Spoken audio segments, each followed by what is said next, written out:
Bienvenidos a CHM, Cuentos e Historias de Miedo. Revelaremos una palabra secreta solo para los valientes que se queden hasta el final del video. La mayor parte de la audiencia que ve el canal no está suscrita, así que si quieres ayúdanos a continuar con este proyecto suscribiéndote y dejando tu like. Y comenta cómo estás viendo este video, sola, de noche, con la luz encendida o apagada, tengo curiosidad por saber. La historia de terror, La desaparición de Lucia, cuenta la historia de una madre abandonada por su esposo e hijas que ya no encuentran una razón para vivir. Un día, durante uno de sus paseos nocturnos, desaparece sin dejar rastro. Era de noche, alrededor de las 11 de la noche, cuando Lucia quiso dar un paseo por el jardín de su casa, tratando de refrescarse del tremendo calor.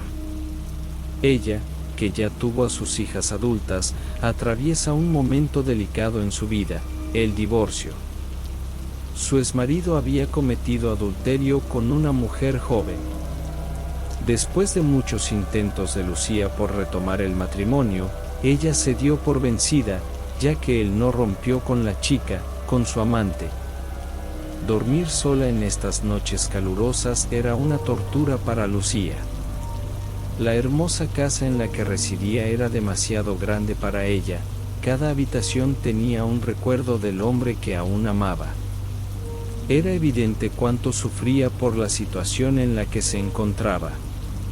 Así que iba al jardín, se sentaba en una banca donde pasaba horas mirando el cielo estrellado, pensando en la grandeza del universo y en lo pequeña y sola que se sentía.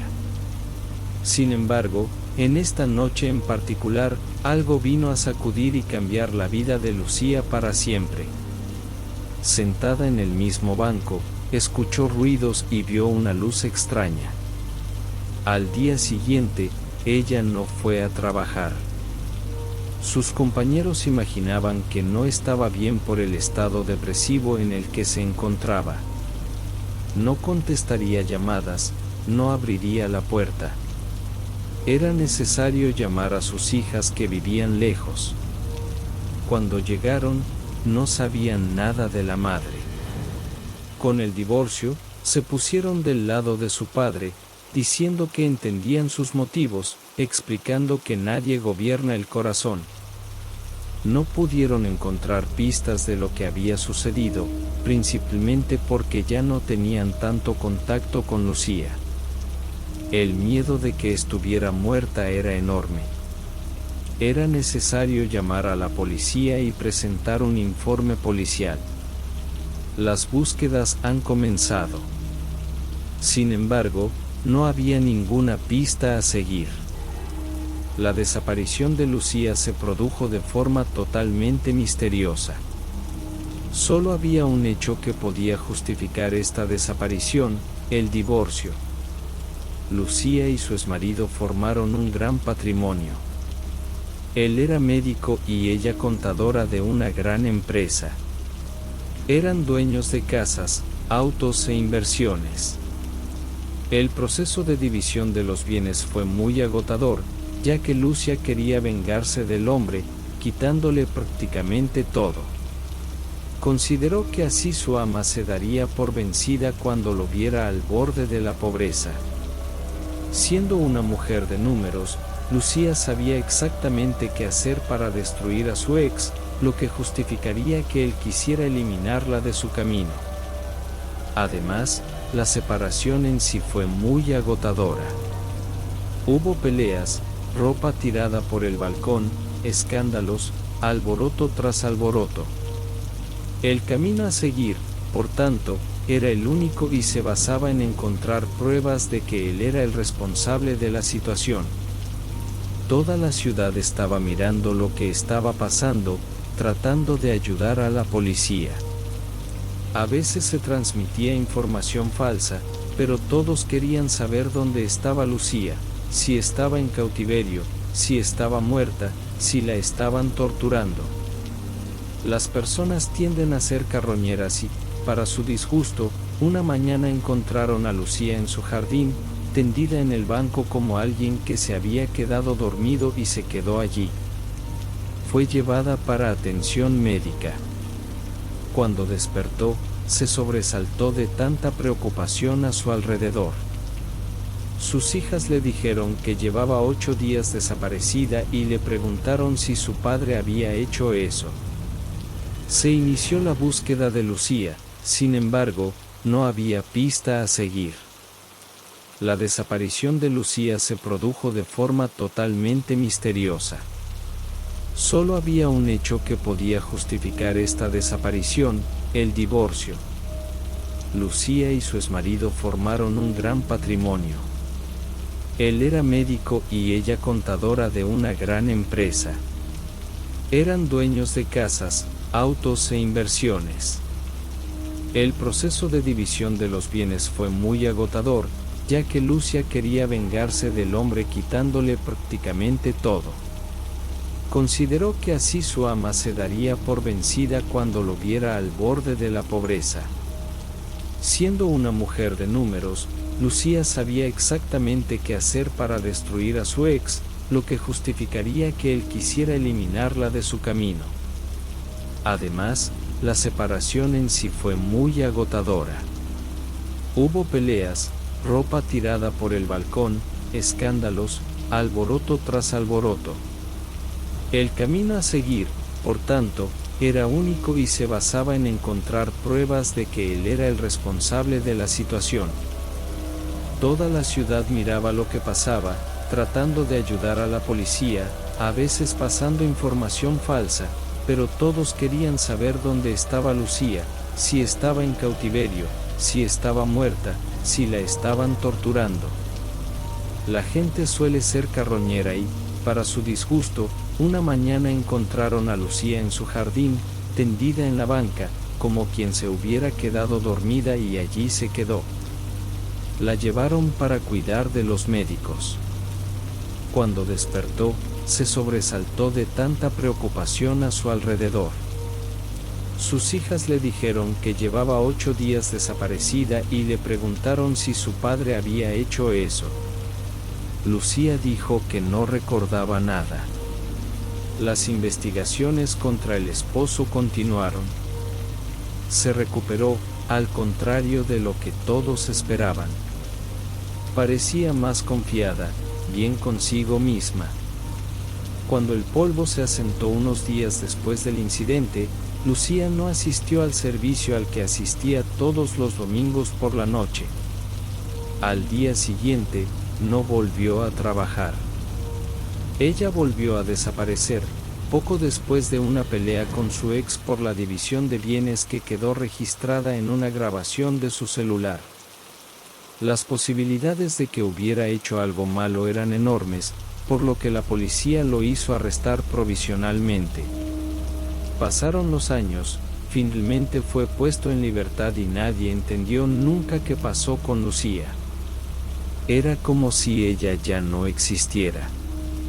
Una de sus hijas se sintió abrumada por la culpa por no haber prestado la debida atención a su madre cuando atravesaba un momento tan delicado de su vida que solo entendió cuando su esposo también la abandonó.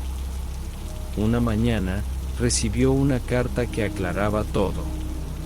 Hola hija mía, sé que te hice preocupar y te pido disculpas por tu temor de que estuviera enferma. Pero, alivia tu corazón, estoy muy feliz. Ese dolor del abandono de tu padre, de tus hermanas y de ti fue sanado y transformado en amor.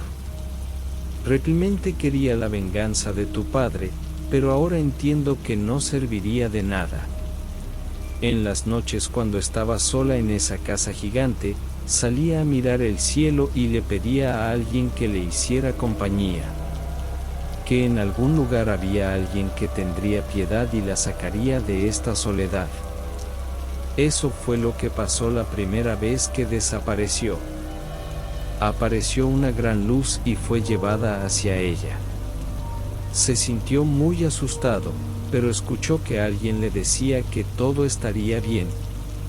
Luego, se encontró dentro de una nave espacial con 5 seres observándola. Nuevamente tuvo miedo, pero la calmaron diciendo que sabían cómo ayudarla. Realmente la calmaron, La cuidaron, le dieron atención, cariño, respeto y la sometieron a tratamiento psicológico. El tratamiento fue un éxito y la devolvieron a su vida. Sin embargo, cuando su padre siguió insistiendo en el divorcio, sentí una profunda tristeza. Vinieron por mí otra vez. Me siento feliz donde estoy. Ya no hace falta que me busques, porque no me vas a encontrar. Estoy donde tus ojos no pueden ver. Ya no volveré. Lamentablemente, me han sacado de sus vidas y tengo miedo de volver a sentir esa soledad. Independientemente de todo, te quiero mucho, mami. Por supuesto, su hija no creyó esto y llevó la carta a la policía, que resultó ser en realidad la letra de Lucía. A pesar de todas las búsquedas, nadie ha encontrado nunca su paradero. La única justificación plausible o no era que había sido secuestrada y vivía en otro mundo donde ahora podía sentirse realizada. Invierno en Vila Verde 2 Francos cuenta la historia de terror de un investigador que decide irse de vacaciones a otro país para relajarse y dejar atrás un poco la intensa rutina del trabajo. Sin embargo, bien sabes que esto no es lo que sucederá. Era invierno en Vila Verde 2 Francos, en Portugal. Estaba de gira por el país, visitando lugares y reencontrándome conmigo misma. Se unieron la rutina aburrida del trabajo, la asfixia de una familia tóxica y la soledad que me embargaba. Me alojé en un pueblo donde la población parecía una hermandad, dada la cercanía y el escaso número de habitantes. En la tarde que llegué, decidí dar un paseo para ver más del pueblo. La gente me saludaba como si nos conociéramos de años, algunos buscaban conversar y formar lazos, recomendarme restaurantes para cenar y tours para hacer. Fue una noche muy agradable y acogedora. Al día siguiente, almorcé en un restaurante local muy pintoresco y todo estaba tranquilo cuando entró un hombre sobresaltado informando que había ocurrido una tragedia en la ciudad. Toda una familia fue asesinada con refinamientos de crueldad. Mis instintos de investigación se hicieron cargo y dejé caer mi almuerzo para ir al lugar. La casa estaba apartada de las demás, con un huerto y una cerca rústica alrededor. Ni bien llegué, me encontré con decenas de personas y la policía, todos asombrados. Algunos lloraban, otros incrédulos por lo que había sucedido. Los médicos forenses llegaron a recoger los cuerpos y pude seguir el proceso ya que soy investigador de la Policía de Homicidios en Brasil.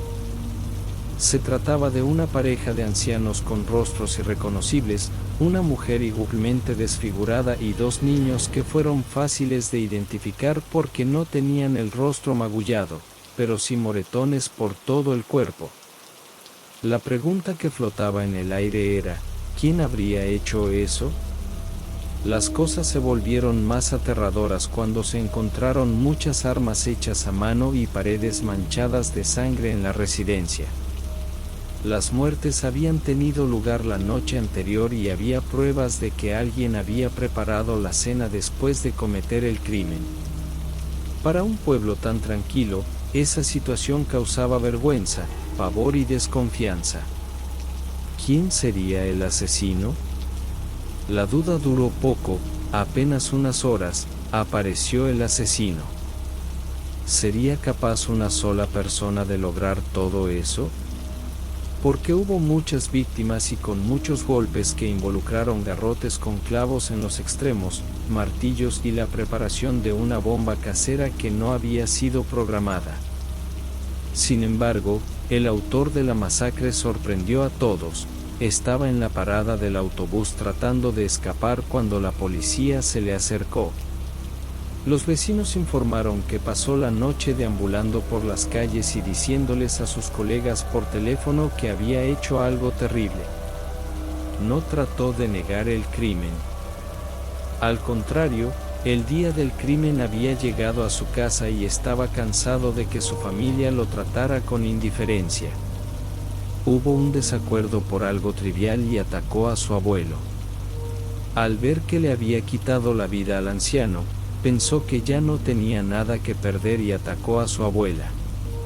Luego su tía y finalmente sus primos, porque los niños no merecían vivir para vivir con lo que había hecho. Como tenía armas que había fabricado, decidió probarlas en adultos, golpeándolos incluso después de muertos. Simplemente no lo extendió a los niños porque declaró que estaba muy cansado y tenía hambre. Así que preparó la cena y comió. En ese momento, tuvo una crisis de conciencia y salió a pedir ayuda. Como era un poco extraño, nadie creyó su historia, así que volvió a casa y se acostó con los cadáveres. Al día siguiente, se levantó, desayunó y se dedicó a sus asuntos. Nadie que lo escuchó esa mañana imaginó lo que habría hecho. Algunas personas iban a la casa porque extrañaban a la pareja que siempre trabajaba en el jardín o cuidaba a los animales. Sin embargo, no ingresaron al sitio. Al mediodía, los vecinos notaron que los autos de la familia todavía estaban en el camino de entrada y que los niños no habían regresado de la escuela. Una sobrina de la pareja decidió comprobar que todo estaba bien y, después de llamar a la puerta y llamar varias veces, miró por las ventanas y vio un montón de cadáveres en la habitación. El asesino se enteró del alboroto y no regresó a su casa, trató de huir, pero fue capturado antes de que pudiera. Su explicación para todo esto fue que se sentía fuera de lugar en la familia. En su discurso se notó la envidia de los primos, los celos de los abuelos y el enfado de la tía. Disfrutaba mucho torturando y matando. Al revisar sus antecedentes, se descubrió que estaba en tratamiento psiquiátrico, había matado cruelmente a cientos de animales y había estudiado en detalle las muertes sangrientas. Sin embargo, nadie lo consideraba realmente peligroso. Quería que todos le tuvieran miedo, y para hacerlo, contaba historias oscuras y planeaba crímenes en voz alta. Poseía objetos aterradores y aprendió sobre muertes sangrientas, pero nada hizo que otros creyeran en su coraje. Esa matanza fue su oportunidad de demostrar quién era realmente. Sonrió cuando vio el video del hallazgo de los cuerpos y se rió de las miradas de miedo que vio cuando lo llevaron a la comisaría. Se sintió realizado cuando fue subido a la camioneta y llevado al correccional psiquiátrico por policías fuertemente armados y con toda la cobertura periodística de la región. Pasé una semana más en ese pueblo sintiendo la atmósfera de pavor de la gente que vivía allí, ya que nunca había pasado algo así en ese lugar. La población sufría el luto, el miedo, la tensión, la tristeza y la inseguridad que generaba tan cruel matanza. Aún sabiendo que el autor estaba hospitalizado y que tardaría en recuperar la libertad, la gente temía porque dejaba seguidores que declaraban querer tener su coraje. Hace 2 años que pasó eso y regresé a Brasil lidiando con mis pros y mis contras, pero no puedo olvidar la mirada de aquel criminal perturbado que cometió una masacre a los 13 años y formó su ejército de seguidores en un salón de clases. Si has llegado hasta aquí, la palabra secreta es terror. Comenta abajo para saber que viste el video hasta el final. No olvides suscribirte a nuestro canal para no perderte ninguno de nuestros videos y deja tu like para ayudarnos también. Checa nuestra playlist de cuentos e historias sobre miedo y sorpréndete. Espero que les haya gustado el video y hasta el próximo.